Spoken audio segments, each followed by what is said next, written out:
ඔය දරුවෝ දැන් පාඩම් කරනකොට හරි වැඩක් කරනකොට හරි එළියට යනකොට එලි පහලියට යනකොට තමන්ගේ ජීවිතේ රැකගන්න තමන්ට රැකගන්න පුළුවන් තමන්ගේ ජීවිතේ රැකගන්න පුළුවන් බලවත් චේතනාවක් තියෙනවා.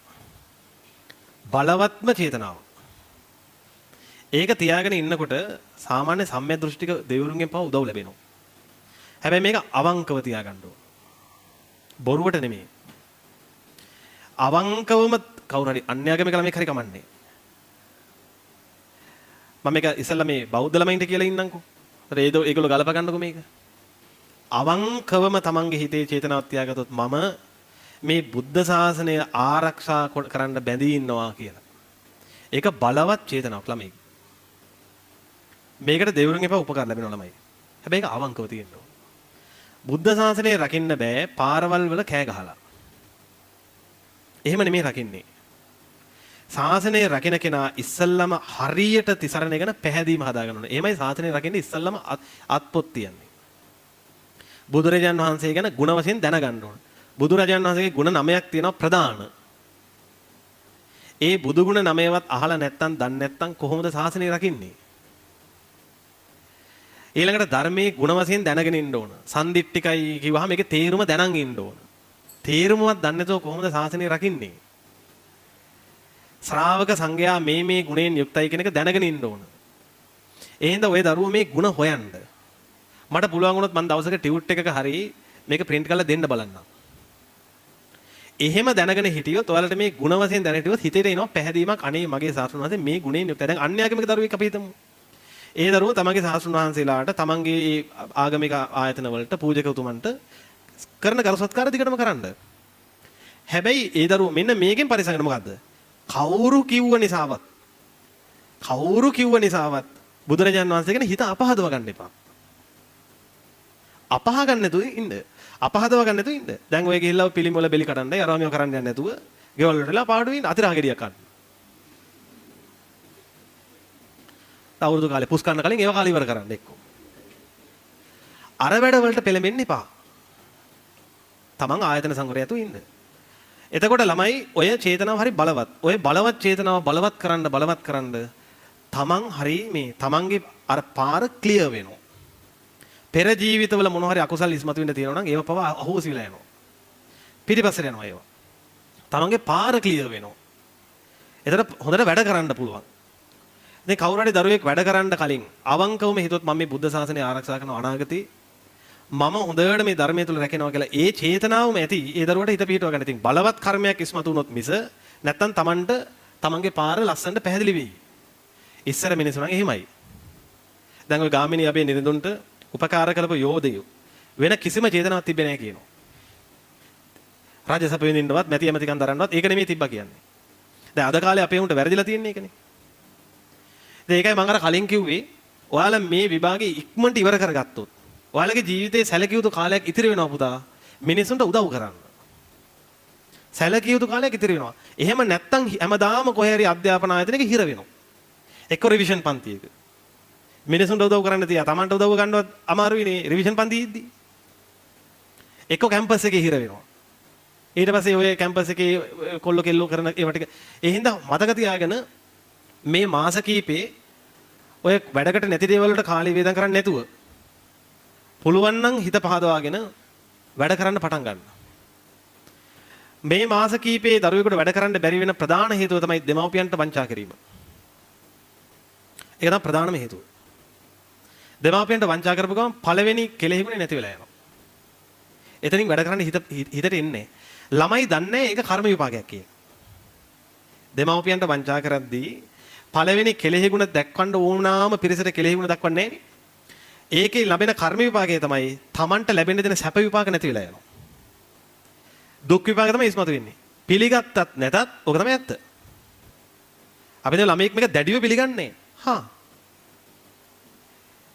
ඒත් අපි සුබපතනවා. යම් ළමයෙකුට මේක පිළිගන්න හිතනවා නම් උගේ කොහේ හරි පිනක විපාකයක්. ඒ නිසා මම මේ කියන කාරණේ මේ දරුවෝ පිළි අරගෙනවත් අඩු ගානේ දෙමාපියන්ට වංචා කරන එකේ නවතින්න ඕන. දෙමාපියන්ට වංචා කරන එකක් තමයි ෆෝන් එකක් අරගෙන කොල්ලට මෙසේජ් එක ගහන එක. මේ කාලේ දැන් දෙමාපියන්ගේ අවසරයෙන් කරනවනේ ඒක වංචාවක් නෙවෙයි. දැන් අම්මේ කවදාවත් කියන්නේ නැහැ පුතේ ඔයා පාඩම් කළා දැන් තෙහෙට්ටුයි නේද? අර පුතාටත් මෙසේජ් එකක් ගහන්නකෝ. අම්මලා කවදාවත් ඕක කියන්නේ නැහනේ. පුතේ දෙමව්පියෝ යම් දෙයකට ඔයාලගේ අකමැති නම් ඒ අකමැති වෙන්නේ ඒක ඔයාලට හිත කර නැති නිසාමයි. හිත කර නැති දෙයක් හින්දා තමයි අකමැති වෙන්නේ. යම් කාලයක කැමති වෙන්නේ ඒක හිත කර නිසා. දැන් ඔයාලා කැම්පස් යන්න පටන් ගත්තට පස්සේ සමහරවිට අම්මලාම ඇවිල්ලා කියනවා. කොල්ලෙක් යාළුනොත් හරි. දැන් අපි හිතමු දැන් උන මෙඩිකල් ෆැකල්ටි ගියා. ඒකෙම පිරිමිල මේක යාළුනා. දැන් අම්මලම සමහරවිට සමහර දවස්වල කියනවා "කෝර ළමයට කතා කරේ නැද්ද?" ඒක දැන් සමහර කෙල්ල වලි දානවා ගෙදර වලි දා ගන්නවා. කොල්ලත් ඒ කතා කර කර බැන ගන්නවා. ඉතින් උඩ තට්ටුව බැනනකොට මුළු ගෙදරටමත් ඇහෙනවා වටපිටාව මිනිස්සුන්ට ඇහෙනවා 119 කරනවා. එහෙනම් ලොකු ප්‍රශ්නයක් යනවා. ඒකට තේරෙන්නේ නැහැ උඩ ඒක හයියෙන් කෑ ගහනවා. ඉතින් අම්මා පල්ලෙහා ඉඳන් කියනවා ඔය ළමයට ඔහොම කතා කරන්න එපා. පව් ඒ කොල්ලා. එහෙම කියන කාලයක් එනවා. අන්න ඒ කියන්නේ ඒක ඔයාලට සුදුසුයි. ඒ කාලෙදි ඒක කරන්න. දැන් කරන්නේ. පුතේ ඔහොම කෑ ගන්න එපා. පව්වේ පිරිමිලම ඔහොමද කතා කරන්නේ? එහෙම කියන්නේ නැහැ නේද දැන් අතන? ඉතින් ඒ හින්දා දැන් ඒක නවත්තන්න. ඔය දේ කරොත් ඔයාලට සැප විපාක ලැබෙන්න තියෙනවා වෙයි. ඒකයි මේ ආදරෙන් කියන්නේ. ඔයාලට මහන්සි වෙනකොට අනේ මට මහන්සි පැටියෝ කියලා වෙනේකට මැසේජ් එක ගන්න නෙමෙයි තියෙන්නේ. මහන්සි හිතනකොට ඒ වැඩේ ඒ අර එක දිගට යන දේ නවත්තන්න. නවත්තලා මං ඉස්සර කරපු දෙයක් තමයි මම වත්තේ පොඩක් ඇවිද්දා.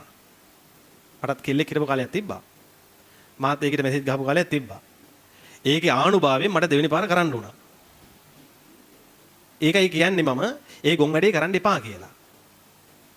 වත්තේ ඇවිදින්න. අර ඔළුව වෙන දෙයකට යවන්න. තියෙන චූටි ඉඩේ ඇවිදින්න. ඔය සමහර වෙලාවට පළතුරු ගසේම හම්බෙනවා. දැකලවත් නැහැ. මේ වත්තේ හැදිලා හැම එකක්. හරි? ඒතර ඒකේ තියෙන ගෙඩියක් එහෙම කාලා දන්නේ නැද්ද නිකන්. පොඩ්ඩක් එහෙම යනකොට ඔළුව ටිකක් රිලැක්ස් වෙනවා. ඊට මේකේ හැම දැන් මේ පරුවම ඇවිදින්න කියලාද කියන්නේ වත්තේ. ගඩා ගෙඩි කකා පොඩි වෙලාවක් කරගෙන ඇවිදලා පොඩ ඔළුව රිලැක්ස් කරලා ආයෙන්න. ඊට පස්සේ ඔළුව වෙන දිගට යනවනේ. මහන්සි අඩු වෙනවා. එහෙමයි මහන්සි නැති කරගන්නේ. එක්කවර මම අර කිව්වනේ අර මොකක් හරි දැන් ඔය තියෙන ඔය සමහර ගෙවල්වල තියෙනවා එක එක රහතන් වහන්සේලාගේ විස්තර තියෙන පොත්. සාමාන්‍ය රහතන් වහන්සේලා ගුණ වශයෙන් විශිෂ්ටයි. උන්වහන්සේලාගේ ගුණ ගැන කියවද්දී හිත ප්‍රමුදිත වෙනවා. හරියට කියවන්න ඕන. පුළුවන් නම් ඔය අඟුලිමාල මුනිදුන්ගේ වරදින් මිදුණු මුනිවරයාගේ විස්තරය කියවන්න. උන්වහන්සේ වරදින් මිදිච්ච කෙනෙක්නේ. මේක කියවදී තමන්ගේ හිතේ උපදින්නේ වරදින් මිදින සංස්කාර. ඒ හින්දා අඟුලිමාල මහරහතන් වහන්සේ කතාව වෙලාව කියනවා. මම වෙලාවක් හමුනොත් කියලා දෙන්නම්. අද වෙලාව නැහැ. වෙලාව හමුනොත් කියලා දෙන්නම්. පුළුවන් නම් ඒව එක දෙකක් තුනක් ඔය ඉන්ටර්නෙට් එකේ තියෙනවානේ. ස්වාමීන් වහන්සේගේ ධර්ම දේශනාවක් තියෙනවා. පුංචි වෙලාව කරන්නේ ඒක අහන්න විනාඩි 10ක විතර. ආපුවාම මේ පොඩ්ඩක් ආයේ ඔළුව නිදහස් වෙනවා. ඊට පස්සේ ආයේ වැඩ කරන්න හිත පහළ වෙනවා. අනිත් එක පිනක් නේ උපදින්නේ. ඉතින් එහෙම හරි කරගෙන ඉක්මන් කරලා මේක ඉවරයක් කරගන්න. නැත්නම් අණ්ඩෝද්භවය මේ අපරාධි. ඇත්ත කතාව. වයසට ගිහිල්ලා දරුවෝ හදන්න එපා. ප්‍රායෝගික නැහැ. ඔයාලා දන්නවද මගේ ජීවිතේ සැලැස්මක් තිබ්බේ නැහැ අවුරුදු 28න් බඳින්න. මගේ ජීවිතේ සැලැස්මක් තිබ්බේ නැහැ. ඇත්තටම මගේ ජීවිතේ සැලැස්මක් තිබ්බේ අවුරුදු 18න් බඳින්න. නමුත් ඒක කොහොමත් කරන්න බෑ. ඒක කොහොමත්ම කරන්න පුළුවන් එකක් නෙවෙයිනේ. හරිද? තිබ්බනම් හොඳයි. 18 19 20 21 22 මේ කාලේ කසාද බැන්දනම් අතිශය සාර්ථකයි. ජීවිද්‍යාවෙනුත් ඒක හරි. හැබැයි ඔය මුලින්ම මේ මල්වර වෙච්ච ගමන් කසාද බඳින එක නම් එච්චර හොඳ දෙයක් නෙමෙයි. ඒක තාම මේ ලිංගික අවයව වැඩෙන්න ඉපේ. මේවා මේ ඇටෙන් පොතෙන් එළියට ආපු ගමන් මෙන්න ළමෙක් ඇවිල්ලා ළමයාටත් ඉඩමදි ගර්භාෂයේ උත් ඇද ඇද ඉන්නවා හරි අමාරුයි. ඒක නෙමෙයි වෙන්න ඕන. යම් ප්‍රමාණයක් අවුරුදු 20 21 වගේ එනකොට සාර්ථකයි. නමුත් ඒක මේ කාලේ කරන්න බෑ. හරි. දැන් ඔයාලා මේ තියෙන ක්‍රමයකට අනුගත වෙලා මහන්සියලා මේක පළවෙනි සැරේ ඉවරයක් කරගන්න. හරි. දැන් ඔය අප්‍රේල් මාසේ හොඳට හිත යනවා එහෙ මෙහෙ. අවුරුදු උත්සව වලට යනවා. ඒ වගේදී නම්බර දෙනවා. කොල්ලෝ කතා කරනවා. දැන් ඒවා දැන් හිතේ දුවනවත් ඇති සමහර විට. කෙල්ල අවුරුදු කුමරිය කැරගෙච්ච විදිය තාම පේනවා අරගෙන. ඒවා ටක් ගාලා අමතක කරලා දැන් වැඩේට බහින්නේ. වැඩේට බහලා වැඩ කරන්න. ලියමු. මේ අපි ලියුවා මෙතන හයිලයිට් කරන්න ප්‍රාක් කලාව එකෙහි